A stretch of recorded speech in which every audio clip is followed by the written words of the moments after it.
Carta de Tiago. Ajude a espalhar a palavra do Senhor. Compartilhe este vídeo. Saudação Tiago, servo de Deus e do Senhor Jesus Cristo, as 12 tribos dispersas pelo mundo, saudações. Provação e constância, riqueza dom de Deus. Considerai uma grande alegria, meus irmãos, quando tiverdes de passar por diversas provações, pois sabeis que a prova da fé produz em vós a constância. Ora, a constância deve levar a uma obra perfeita, que vos torneis perfeitos e íntegros, sem falta ou deficiência alguma.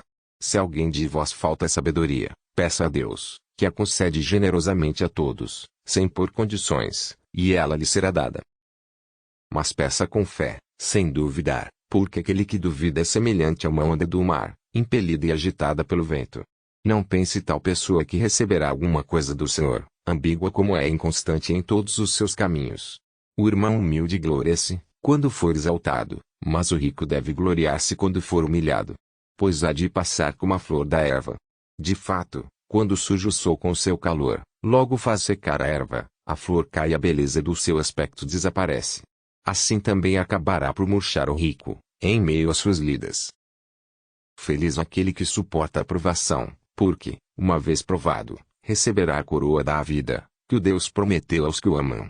Ninguém, ao ser tentado, deve dizer, é Deus que me tenta, pois Deus não pode ser tentado pelo mal e tampouco tenta alguém.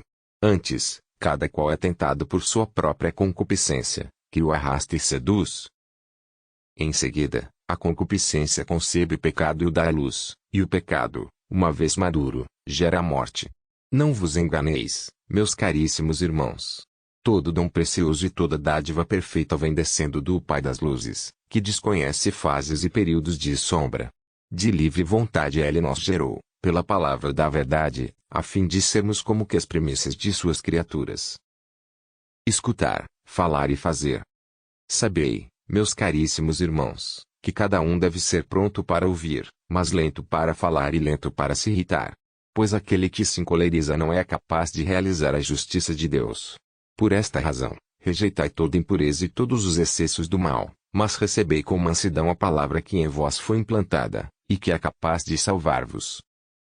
Todavia, sede praticantes da palavra, e não meros ouvintes, enganando-vos a vós mesmos. Com efeito, aquele que ouve a palavra e não a põe em prática é semelhante a alguém que observa o seu rosto no espelho, apenas se observou, sai e logo esquece como era sua aparência. Aquele, porém, que se debruça sobre a lei perfeita, que é a da liberdade e nela persevera, não como um ouvinte distraído, mas praticando o que ela ordena, esse há de ser feliz naquilo que faz. Se alguém julga ser religioso, mas não refreia sua língua, engana-se a si mesmo, a sua religiosidade é vazia. Religião pura e sem mancha diante do Deus e Pai é esta, assistir os órfãos e as viúvas em suas dificuldades e guardar-se livre da corrupção do mundo. A discriminação e o mandamento do amor. Meus irmãos, a fé que tendes em nosso Senhor Jesus Cristo glorificado não deve admitir acepção de pessoas.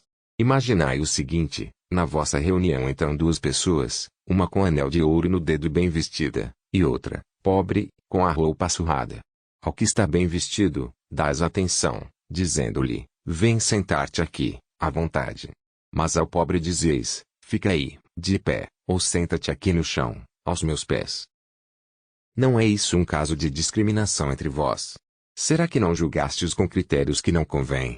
Escutai, meus caríssimos irmãos, não escolheu Deus os pobres aos olhos do mundo para serem ricos na fé e herdeiros do reino que prometeu aos que o amam. Mas vós desprezais o pobre. Acaso não são os ricos que vos oprimem e vos arrastam aos tribunais? Não são eles que falam mal do nome sublime invocado sobre vós? Entretanto, se cumpris a lei régia conforme a Escritura, amarás o teu próximo como a ti mesmo, estás agindo bem. Mas se fazeis acepção de pessoas, cometeis pecado e a lei vos acusa como transgressores. Quem pretende observar a lei inteira, mas comete transgressão num só ponto, torna-se culpado contra toda a lei. Pois aquele que disse, não cometerás adultério, disse também, não matarás. Portanto, se não cometes adultério, mas sim homicídio, te tornas transgressor da lei. Falai e procedei, pois, como pessoas que vão ser julgadas pela lei da liberdade. Pensai bem, O julgamento vai ser sem misericórdia para quem não praticou misericórdia. A misericórdia, porém, triunfa sobre o julgamento. A fé se mostra na prática. Meus irmãos, que adianta alguém dizer que tem fé, quando não tem as obras? A fé seria capaz de salvá-lo? Imaginar que um irmão ou uma irmã não tem o que vestir e que lhes falta a comida de cada dia. Se então algum de vós disser a eles, ide em paz, aquecei-vos e comei à vontade, sem lhes dar o necessário para o corpo, que adianta isso? Assim também a fé, se não se traduz em ações, por si só está morta. Pelo contrário, assim é que se deve dizer, tu tens a fé, e eu tenho obras. Mostra-me a tua fé sem as obras, que eu te mostrarei a minha fé a partir de minhas obras. Tu crês que há um só Deus? Fazes bem. Mas também os demônios creem isso, e estremecem de medo. Queres então saber, homem fútil, como a fé que não se traduz em obras é vã? Se o nosso pai Abraão foi declarado justo, será que não foi por causa de suas obras, a ponto de oferecer seu filho Isaque sobre o altar? Como estás vendo, a fé concorreu para as obras, e as obras completam a fé. Foi assim que se cumpriu a escritura que diz, Abraão teve fé em Deus, e isto lhe foi levado em conta de justiça, e ele foi chamado amigo de Deus. Podeis ver, pois, que alguém é justificado com base naquilo que faz e não simplesmente pela fé. Não foi a prostituta Rabi, da mesma forma, considerada justa em virtude de sua ação, quando hospedou os que vinham reconhecer a região e os fez regressar por outro caminho. Assim como o corpo sem o espírito é morto, assim também a fé, sem as obras, é morta. O perigo da língua. Meus irmãos, não sejais muitos a vos tornardes mestres, pois sabeis que estamos sujeitos a julgamento mais severo. Todos nós tropeçamos em muitas coisas. Aquele que não peca no uso da língua é um homem perfeito, capaz de refrear também o corpo todo. Se pomos um freio na boca do cavalo para que nos obedeça, conseguimos controlar o seu corpo todo. Reparai também nos navios, por maiores que sejam, e impelidos por ventos impetuosos, são, entretanto, conduzidos por um pequeníssimo leme, na direção que o timoneiro deseja. Assim também a língua, embora seja um membro pequeno, se gloria de grandes coisas. Comparai o tamanho da chama com o da floresta que ela incendeia.